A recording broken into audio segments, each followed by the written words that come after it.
काँग्रेस आमदार नाना पटोले यांनी राज्याचे उपमुख्यमंत्री एकनाथ शिंदे आणि उपमुख्यमंत्री अजित पवार या दोघांना थेट मुख्यमंत्रीपदाची ऑफर दिली होती। त्यांचं हे वक्तव्य चांगलंच चर्चेत आलं। यावरून आता थेट अजित पवारांनी विरोधकांना चांगलाच समाचार घेतलाय। तुमच्याकडे माणसं नाहीत आणि कशाचा पाठिंबा देताय असा मिश्किल टोला अजित पवारांनी लगावलाय।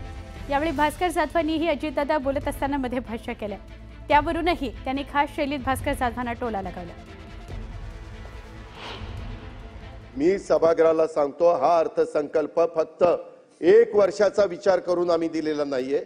उद्याची 5 वर्ष 2025 24 ते 29 आणि ती 5 वर्ष अशी आहेत की त्याच्यामध्ये कुणी जरी गमतीनं जरी म्हटलं की अमक्यानी मुख्यमंत्री व्हावा, तमक्यानी मुख्यमंत्री व्हावा, आम्ही पाठिंबा देतो।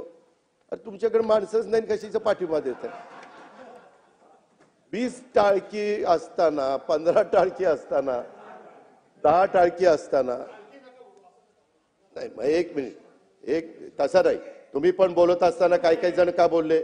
मी मगाशी पण म्हणालो होतो, मी नेहमी सन्माननीय सदस्यच म्हणतो। पहिल्यांदा तुम्ही नव्हता, परंतु सन्माननीय सदस्य भास्करराव जाधव आणि मग इतर सगळे सन्माननीय असं म्हणून तेवढं ते सन्माननीय असं नाही।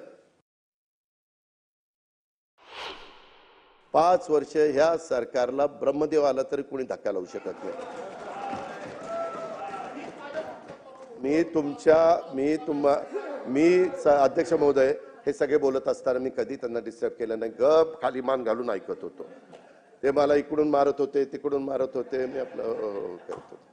अध्यक्ष महोदय गरीब विचारच आहे ना, म्हणून तर इथं बसलोय।